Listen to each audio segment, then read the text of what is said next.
ابھی علماء کہتے ہیں کسی سے تنہائیوں میں گناہ ہوا ہو بالفرض، اللہ نہ کرے، اور اس نے توبہ کر لی، پھر لوگوں کو پتہ چل گیا، لوگ تانے دے رہے بے تو ویسا تھا، ان تانوں کی پرواہ بولو مت، بولے نہ تمہارا جرم کیا اور نہ ہمیں تم سے معافی مانگنے کی ضرورت، جس سے کیا ہے وہ جانتا ہے. لوگوں کو لفٹ کرایا کرو زیادہ، کیونکہ لوگ اس چیز کو مسلط کر لیتے ہیں. ہمارے حضرت کے پاس ایک بندے کا فون آیا لندن سے، کہتا ہے یار میں نے گناہ کیا تھا، پکڑا گیا، کہہ رہے اب میں نے توبہ کر لی، رو رو کے گڑ گڑا کے اتنی معافیاں مانگی کہ اللہ نے بھی دل میں سکون ڈال دیا کہ میں نے تجھے معاف کر دیا، کہ لیکن پبلک معاف کرنے کے لیے تیار نہیں. پبلک جب بھی گزر کرے ہے نا وہی، تو پبلک کا دل تو چھوٹا ہوتا ہے نا، پبلک کا دل کیا ہوتا ہے چھوٹا. تو ایسی صورت میں پبلک کو زیادہ لفٹ نہیں کرائے، بولے جاؤ تمہاری ایسی کی تیسی، ہم جانے اللہ جانے تو کون ہوتا ہے بھائی میرے کو. اور قرآن کے الفاظ دیکھو یار، وَمَن يَعْمَلْ سُوءًا أَوْ يَظْلِمْ نَفْسَهُ ثُمَّ يَسْتَغْفِرِ اللَّهَ يَجِدِ اللَّهَ غَفُورًا رَحِيمًا. ایسے وجد والی آیتیں ہیں. فرمایا جو بھی گناہ کرے گا، اپنی جان پہ ظلم کرے گا، ظلم ہو گیا، گناہ ہو گیا، شیطان نے بہکا دیا اس کو، غلط ہو گیا اس سے، حقوق العباد سے اس کا تعلق نہیں ہے، کیونکہ حقوق العباد میں پھر اس بندے سے بھی معافی مانگنا ضروری. کچھ جرائم ایسے ہیں جو اللہ اور بندے کے آپس کے معاملات. فرمایا پھر اس کو خیال ہوا کہ بھائی خدا تو انتقام لے گا، اور ویسے بھی غیرت کے خلاف ہے جس نے اتنے احسانات کیے اس کو ناراض کرنا. قرآن کہہ رہا ہے ثم یستغفر اللہ، پھر وہ اللہ سے کیا کرتا ہے؟ معافی. کیا عجیب الفاظ ہیں. اللہ نے یہ نہیں فرمایا غفرہ اللہ، اللہ اسے معاف کر دے گا، نہ نہ نہ نہ، یہ انداز نہیں ہے، یہ اللہ اس سے انتقام نہیں لے گا. فرمایا یجید اللہ غفور الرحیم، وہ اللہ کو پائے گا، وہ دیکھے گا کہ اللہ غفور بھی ہے اور رحیم، وہ دیکھے گا اپنی آنکھوں سے. یہ ایسے ہے جیسے ہم کسی کو دعوت دیں کہ آپ ہماری دعوت پہ آؤ، آپ پوچھتے ہیں کیا کیا ملے گا. ایک طریقہ ہوتا ہے آپ بتائیں بھائی بریانی کا انتظام بھی ہے، کباب بھی ہیں، اور اللہ بھلا کرے چکن کا بھی انتظام ہے، اور کڑھائی بھی ہے، 2-4 چیزیں اور بتا دی آپ نے، تو ذہن میں رکھ کر آئے گا ٹھیک ہے بھائی یہ چیزیں ہوں گی. ایک اسٹائل یہ ہوتا ہے وہ کہ بھائی کیا ملے گا، تو آپ اس کو بتائیں جب تم آؤ گے نا تو میری دعوت میں پہنچنے کے بعد تمہیں محسوس ہوگا کہ وسیم بھائی چھوٹے موٹے سیٹ نہیں ہیں. وسیم بھائی نے دعوت کی، یہ جی تم پالو گے، یہ چیز محسوس کرو گے کہ وسیم بھائی طبیعت کے تنگ، ایسا دسترخوان ہوگا، چھوڑو بریانی کباب، چھوٹی وہ غریبوں والی باتیں ہیں.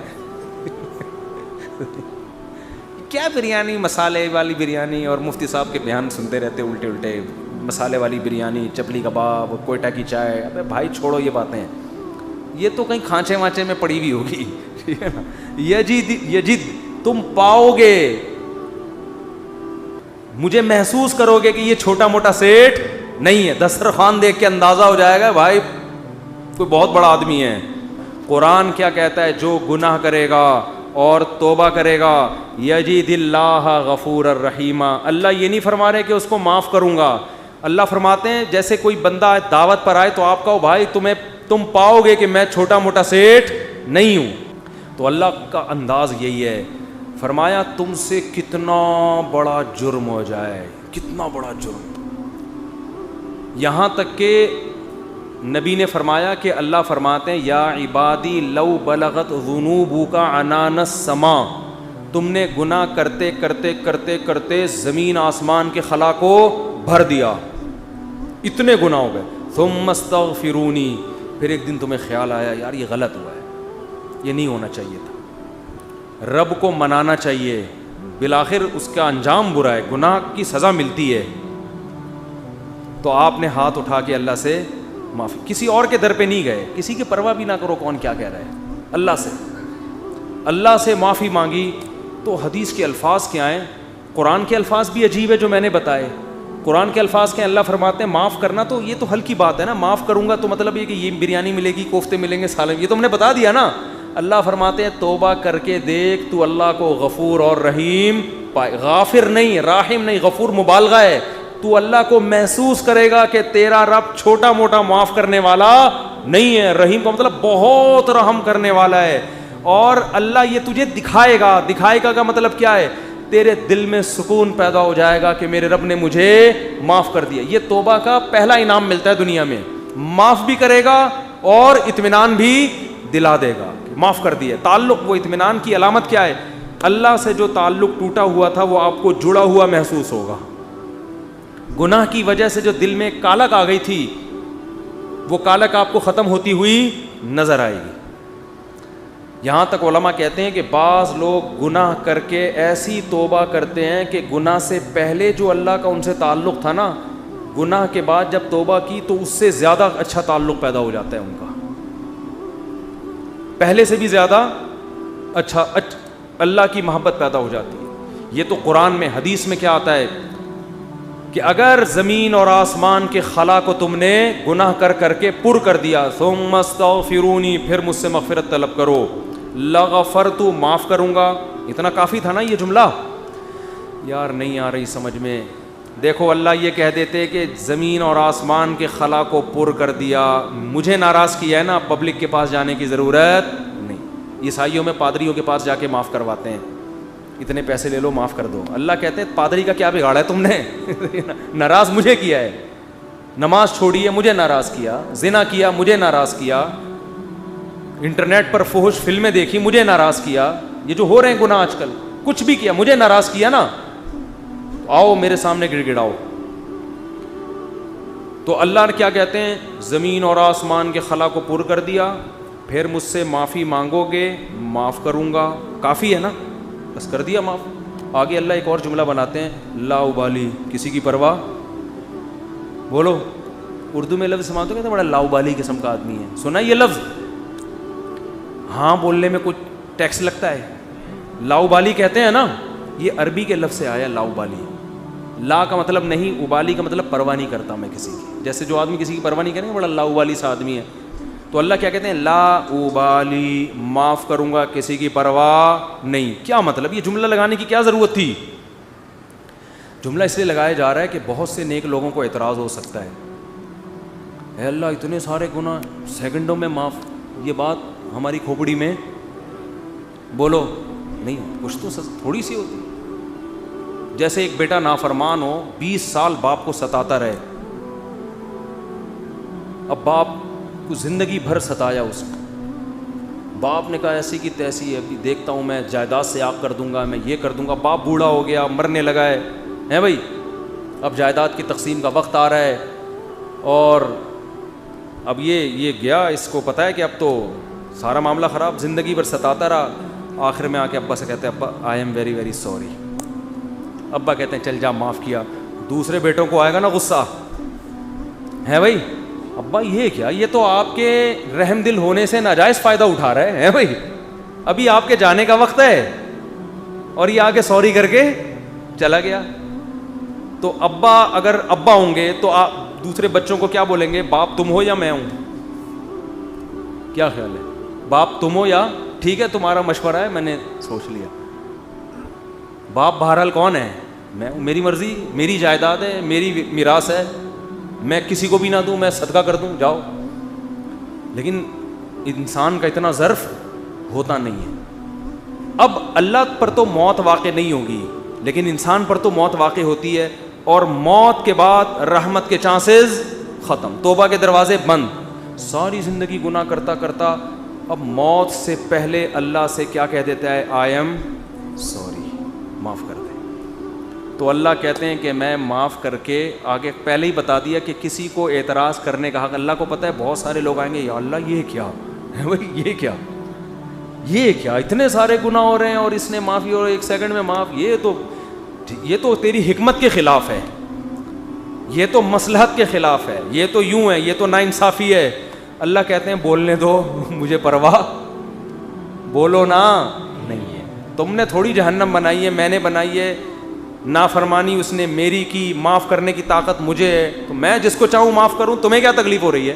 تم اپنی بات کرو مجھ سے, کہ تمہیں کسی جرم کے بغیر میں سزا تھوڑی دے رہا ہوں. یہ جو الفاظ ہیں نا لا ابالی, یہ بڑے زبردست الفاظ ہیں. مجھے اس پر اکثر ایک چٹکلا یاد آتا ہے, وہ میں ہر بیان میں جب بھی اس حدیث کی تفسیر کرتا ہوں وہ سناتا ہوں کہ اس کی مثال کیسے ہے. اس کی مثال ایسے ہے, یہ جن لوگ پہلے سے بیان سن رہے ہیں انہیں یہ واقعہ سنا ہوا ہے, نئے نئے لوگ بھی آ جاتے ہیں نا, پرانے والے اصل میں اعتراض کرتے ہیں یار وہ گھسے پٹے قصے بار بار سنا سنا کے نا تھک گئے ہم. تو بھائی آپ کے لیے گھسے پٹے, نئے نئے لوگوں کے لیے کوئی مارکیٹ میں نیا آئے گا تو بتائیں گے ہم, اب آ ہی نہیں رہا. تو وہ ایک اونٹ, ایک بیل اور ایک دمبا, یہ بس واقعہ سنا کے بیان ختم کرتا ہوں, کچھ چند سوالات کے جواب دینے. اونٹ, بیل اور دمبا یہ کہیں جنگل میں سفر کے لیے نکلے, کھانا ختم, ایک گٹھری نظر آئی گھاس کی. اب تینوں میں پھڈا ہو گیا, اونٹ کہہ رہا ہے میں کھاؤں گا, بیل کہہ رہا ہے میں کھاؤں گا, دمبا کہہ رہا ہے میں کھاؤں گا. اونٹ نے کہا دیکھو میں تمہارا بزرگ ہوں, ہم تینوں ایک معیار بنا لیتے ہیں, جو اس معیار پہ پورا اترے گا وہ کھانا وہ کھائے گا. یہ پیشکش کس نے کی؟ اونٹ نے. اس نے کہا میں قبیلے کا بڑا ہوں, دیکھو تو اب میں جو سجیشن دوں گا اس پر عمل کرو. تو ہم تینوں میں سے جو اپنا سب سے پرانا ہونا ثابت کر دے گا کہ جو دنیا میں سب سے پہلے آیا ہے وہ اس گٹھری کا مستحق ہے. اونٹ کا خیال تھا میں ہی ہوں, بزرگ ہے, لوگوں نے کہا چلو جی بزرگوں کا احترام اسلام میں ٹھیک ہے واجب ہے. دمبے نے کہا ٹھیک ہے بھائی میں اپنا ثابت کرتا ہوں میں بہت پرانا ہوں. انہوں نے کہا کتنا پرانا؟ انہوں نے کہا دیکھو ابراہیم علیہ السلام نے بچہ ذبح کیا, نہیں ہوا تو دمبا آ گیا. یہ روایت صحیح نہیں ہے لیکن چلو فرض کر لیتے ہیں, دمبا آ گیا. اس کا مطلب میں 4000 سال سے ہوں, ابراہیم علیہ السلام کے دور میں بھی میں تھا. اونٹ چکرا گیا, اس نے بولا یہ تو پہلی گیند پہ ہی آؤٹ ہو رہا ہوں میں. تو بیل نے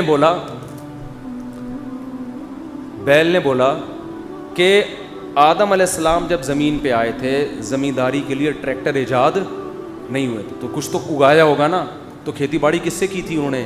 بیل سے. اس کا مطلب میں کب سے ہوں. دمبا تو آؤٹ ہو گیا نا. اونٹ پریشان کہ کمبخت اس سے پہلے تو تاریخ لکھی نہیں گئی ہے, اس سے پہلے تو تاریخ لکھی اور سجیشن بھی میری تھی. اونٹ ٹینشن میں آیا, اس نے کیا کیا, وہ گھاس کی گٹھری اٹھا کے اپنے کوہان پہ رکھی. تو دمبے نے بولا بھائی میں تو بہت پرانا ہوں. اس نے بولا مانتا ہوں, میں نے کب کہا, آپ بہت پرانے ہیں, میں آپ کے بعد آیا ہوں. بیل نے کہا میں تو اس سے بھی پرانا ہوں. اس نے کہا میں نے بولا کہ آپ پرانے نہیں ہیں, تو بھائی یہ پھر ہمیں دو. اس نے کہا دم ہے تو لے لو. اس نے کہا ہمت ہے تو اٹھا لو. اونٹ کے کوہان سے کون اٹھائے گا, چلو دفعہ یہاں سے, تمہاری ایسی کی تیسی. سجیشن بھی خود ہی دی, بولا جس میں دم ہے لے لے بھائی, چلو. اس کو کہتے ہیں لاؤ بالی. نہیں آئی بات سمجھ میں؟ اللہ ایسا نہیں کرتا کہ وہ اپنی تجویز کے خلاف چلے. یہ تو میں نے صرف واقعہ سمجھانے کے لیے کہ بھائی اللہ کے سامنے کون لڑ سکتا ہے, اللہ کے سامنے کون دلائل دے سکتا ہے کہ اللہ وہ اتنے سارے گناہ کیے تو 2 منٹ میں معاف کر رہا ہے. اللہ کہتے ہیں جو جس نے دلائل کے امار لگانے ہیں نا, پہلے لگا کے رکھے, کتابوں میں لکھے, پورے رسالے لکھ دے. میری نظر میں اس کی کوئی ویلیو نہیں ہے, کیونکہ خدا میں ہوں تم نہیں ہو. نافرمانی میری کی ہے, تمہاری تھوڑی. تمہیں کیوں تکلیف ہو رہی ہے؟ یغفر لمن یشاء ویعذب من یشاء, جس کو چاہوں گا معاف کروں گا, جس کو چاہوں گا عذاب دوں گا. یہ اللہ نے اپنے ہاتھ میں رکھا ہے تاکہ جب کوئی گناہ کرے تو گڑ گڑائے کس کے سامنے؟ اللہ کے سامنے. ہمیں پتہ ہے کہ اللہ کے سوا معاف کرنے والا کوئی بھی نہیں ہے. معافی کا اختیار اللہ کے ہاتھ میں, سزا کا اختیار اللہ کے ہاتھ میں. تو میں اس لیے کرا رہا ہوں کہ مخلوق کو زیادہ لفٹ کرانے کی ضرورت نہیں ہے. لوگ مجھے کہتے ہیں ہم سے گناہ ہو گیا, فلاں نے کہا یوں ہے یوں ہے. میں کہتا ہوں بھائی تو بولے تو کون ہوتا ہے؟ تو میرا باپ ہے, تو میرا ماموں ہے,